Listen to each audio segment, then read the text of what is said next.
ভারতবর্ষে যে সিচুয়েশন এসেছে, আপনারা জানেন যে তথাকথিত হিন্দু রাষ্ট্র এই বছর, হিন্দু রাষ্ট্র মানে তার সংবিধান আলাদা, হিন্দু রাষ্ট্র মানে তার সংবিধান অনুযায়ী ভোটে দাঁড়াবে ব্যবস্থা, ফলে গণতান্ত্রিক রাজনৈতিক দলগুলো উঠে যাবে সব।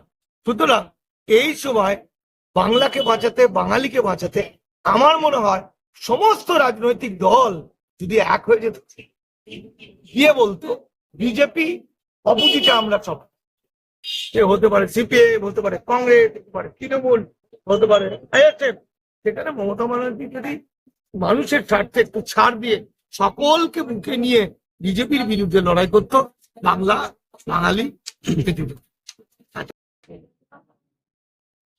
মূল নিবাসী সার্টিফিকেট আর রেসিডেন্সিয়াল সার্টিফিকেট অনেক পার্থক্য, তাই তো?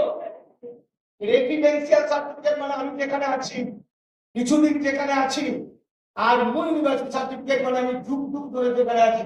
যে কারণে সংবিধানের পার্ট 2 তে বলছে, দেখুন 5 নম্বর আর্টিকেলে বলছে, at the commencement of the constitution every person who has his domicile in the territory of India, মানে যুগ যুগ ধরে যারা বাস করছে, তাহলে এটাই কারা আবেদন করতে পারবে?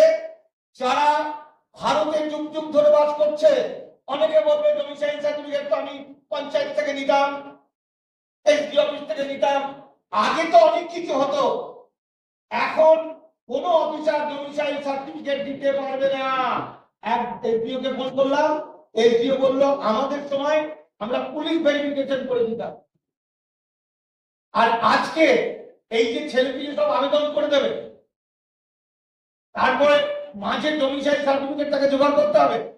হাজার হাজার ছেলে ডোমিসাইল সার্টিফিকেট না হলে তার আবেদনটা ফুলফিল হবে না, তাই ইন্টারভিউতে সে দেখাতে পারবে না। এইবার আসল গল্পটা হলো ওই যেটা বললাম যে 8ই এপ্রিল যে আইনটা তৈরি হলো, কি বলছে?